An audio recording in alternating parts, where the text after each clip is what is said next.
Welcome back to Friends with Benefits Car Club, the only place where horsepower meets hot takes, and your news is delivered faster than a Tesla exaggerates its self-driving timeline. Today's lineup, just a casual mix of 1,250 horsepower Chevys, billion-dollar battery empires, electric wagons that actually look good, and, wait for it, BMW's attempt at an electric M3 that might make purists cry into their steering wheels. Lucid's CEO is mad about tariffs. Mercedes decided wagons aren't dead, but electrified. And Tesla, well, they're still telling us FSD is just around the corner. Around a very large, very slow corner. Oh, and did you know female crash test dummies are finally getting equal rights? That's right, it only took until 2025 for someone in Congress to say, hey, maybe we should test cars for everyone? Groundbreaking stuff. So buckle up, hit that like button like it's a Nürburgring lap timer, and let's get into the mess.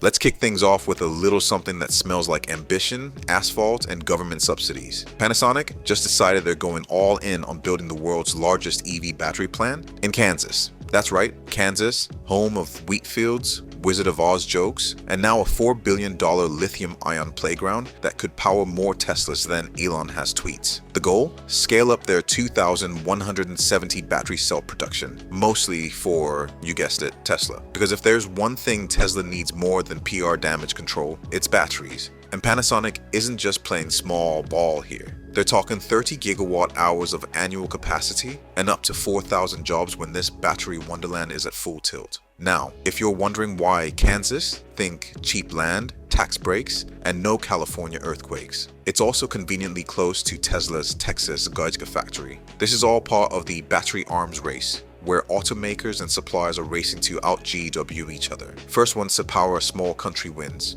So, thinking of buying a new car? Well, buckle up, because it's about to get more expensive. And no, not because of some fancy leather upgrade or new cup holder tech. This time, it's tariffs. Again, Lucid Motors interim CEO, Mark Winterhoff, just sounded the alarm. Thanks to the return of Trump-era tariffs, every car, yes, every car, is about to get pricier. Doesn't matter if it's electric, gas, made in China, or made in Alabama. If it has wheels, it's doomed. Winterhoff explains it like this. Modern cars are built with a global soup of parts. Lithium from one country, semiconductors from another. So even if your EV is assembled in the US, the guts came from everywhere, and tariffs hit all of it. Now, automakers have been dodging bullets so far using pandemic-era supply chain tricks and sneaky tariff exemptions, but even that's wearing thin. Translation? The days of absorbing cost and pretending it's fine are over. So, yeah, thanks to global politics, your next car might come with fewer features, higher costs, and a complimentary eye twitch. Good luck out there.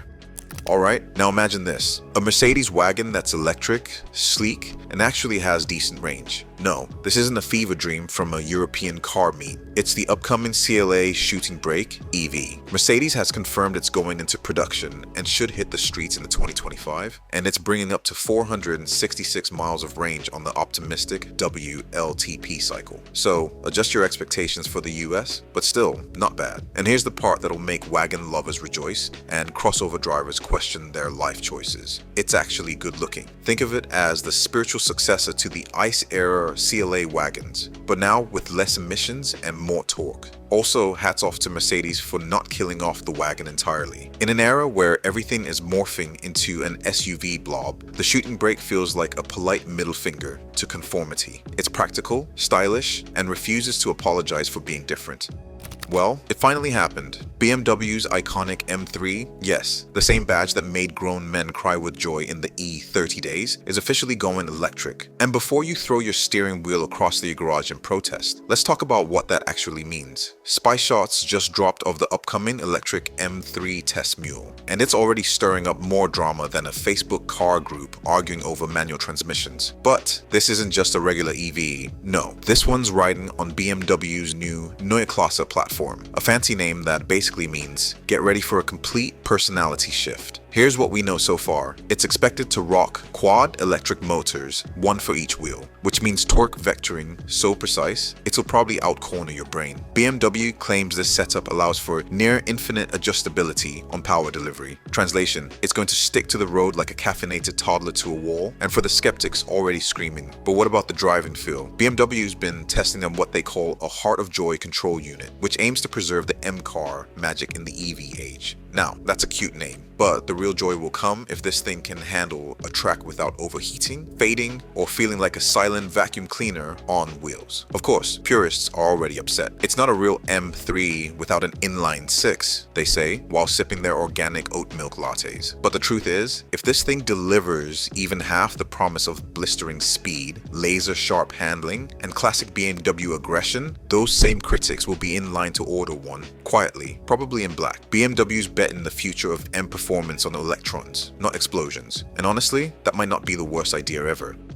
Remember when Elon promised Teslas would earn you passive income as robotaxis while you slept? Well, while that dream is still buffering, China just made it real. Baidu's Apollo Go, in partnership with Car Inc., launched the world's first autonomous vehicle rental service. Anyone 18 or older can now book a level 4 self-driving car for a few hours or even days and cruise around without a driver. No awkward driver small talk, no FSD beta panic attacks, just autonomous freedom. Meanwhile, Tesla quietly launched a 12-car robotaxi pilot using Model Ys, years behind schedule and miles behind in execution. Elon's long-teased idea of renting out your Tesla? Yeah, even Uber's CEO called that a bad idea. And while Tesla promises a cybercab in 2026, Apollo Go has already completed 11 million autonomous rides, and their robotaxi costs 30% less than a Tesla. It's real, it's affordable, and it's not coming soon. So yeah, Tesla talked the talk, but China, they just took the wheel and drove off. Chevy really woke up and chose violence, because just when we thought the 1,250 horsepower ZR1X was the final boss of the C8 Corvette lineup, GM comes out and says, nah, we're not done yet. Let's be clear, the ZR1X is already insane. Twin turbo, flat plane, crank V8, rumored AWD system, hybrid assist, and enough power to melt pavement and egos in equal measure. It's the kind of car that makes other supercars look like they're driving in slow motion. So, if that's not the final C8, what the hell is? Rumors are now swirling about the mythical Zora, a name that's been teased for years. It could be an even more extreme C8 hybrid, or a full-blown plug-in hypercar that aims to take on the likes of Ferrari, McLaren, and even Koenigsegg. Yes, you heard that right. Chevy might be gunning for Koenigsegg. The audacity. And honestly, we're here for it. The Corvette lineup has gone from midlife crisis convertible to budget Bugatti in just a few years. Chevy's basically taking all the money they didn't spend on interiors and dumping it into drivetrain insanity. And it's working. This is a renaissance for American performance. A reminder that innovation doesn't only come from Europe or Silicon Valley with its confusing door handles. Chevy's out here proving that Detroit still knows how to throw a party. A loud, sideways, tire melting party. In news that should have happened decades ago but somehow didn't, Congress is finally introducing a law to require female crash test dummies in vehicle safety testing. Yes, in the year 2025. Just let that sink in for a second. Up until now, most crash test simulations used only male dummies, typically modeled after an average male body, 5 feet 9 inches, 170 pounds. Because obviously, every driver and passenger fits that exact mold, right? What could go wrong? Turns out, a lot. Studies have shown that women are 73% more likely to be seriously injured in frontal crashes compared to men. And one big reason, the dummies don't represent them. They're not built to simulate female anatomy, bone density, or even basic height differences, which means your car may have 5 stars for someone else's body type. Now, thanks to Senators Deb Fischer, Tammy Duckworth, Marsha Blackburn, and Patty Murray, we've got a bill that says, hey, maybe we should test cars for all humans, not just ones shaped like Ken dolls. Revolutionary? I know. And don't think this is just about women. It also benefits children, older adults, and shorter men. Because, surprise, not everyone is 5 feet 9 inches and built like a linebacker. So yeah, it's wildly overdue. But progress is progress. And hopefully, by the time this bill passes, we won't have to explain to anyone why testing seatbelts on realistic bodies might actually save more lives.